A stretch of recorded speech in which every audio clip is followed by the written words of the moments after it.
Governor நினைச்சா ஷெல்ஃபில் போட்டால் அது செத்துவிட்டது என்ற அர்த்தம் என்று ஒரு கவர்னர் சொல்வார் என்று சொன்னால் ஆர்டிகல் 142 மூலமாக உன் தலையில் கொட்ட முடியும் என்பதை சட்டத்தின் அரசியல் சாசன சட்டம் வகுத்து கொடுத்த அதிகாரத்தின்படி சுப்ரீம் கோர்ட் நிரூபித்திருக்கிறது. அதனாலதான் அது அணு ஆயுத ஏவுகணைன்றாங்க. அதுதான் அவங்களால தாங்க முடியல. அப்ப நீ மாத்து, இந்த ஆர்டிகல் 142 மாற்ற முடியுமா? Basic structure of the constitution நீ மாற்ற முடியாது. கேசவ பாரதி கேஸ்ல தெளிவான தீர்ப்பு இருக்கு. இந்த சட்டத்தை நீ மாத்திர முடியுமா? அப்ப என்ன அர்த்தம்?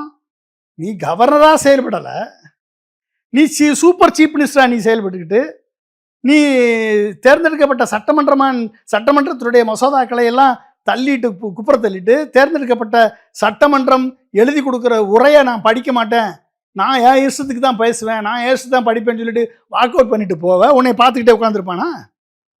பார்த்துட்டே உட்காந்துருப்பாங்களா?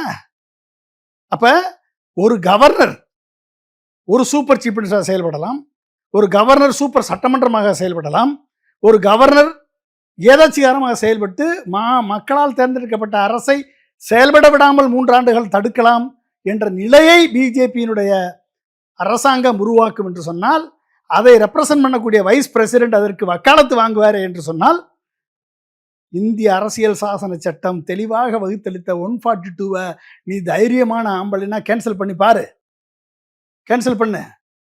அரசியல் சாசன சட்டத்தை உனக்கு தான் பவர் இருக்குல்ல, அவனுக்கு தான் அதிகாரம் இருக்குல்ல, நீ கேன்சல் பண்ண முடியுமா? உன்னால பேசிக் ஸ்ட்ரக்சர் ஆஃப் த கான்ஸ்டியூஷனை மாற்ற முடியுமா?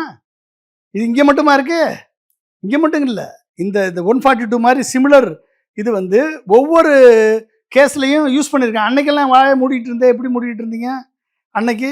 இதே 142 பாபர் மஸ்ஜித் ராம் ஜென்மபூமி கேஸு 2019 தீர்ப்பு வரும் பொழுது 5 ஏக்கர் லேண்டை சன்னி வக்ஃப் போர்டுக்கு அலாட் பண்ணிச்சு, காம்பன்சேட்டரி மெஷராக கொடுத்தாங்க.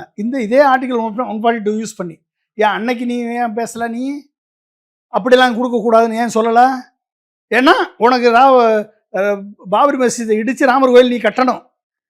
அப்போ அன்னைக்கு நீ ஒத்துக்கிட்டு ஏன் போனா? நீ ரெண்டாவது போபால் கேஸ் ட்ராஜடி 1989 நடந்தது.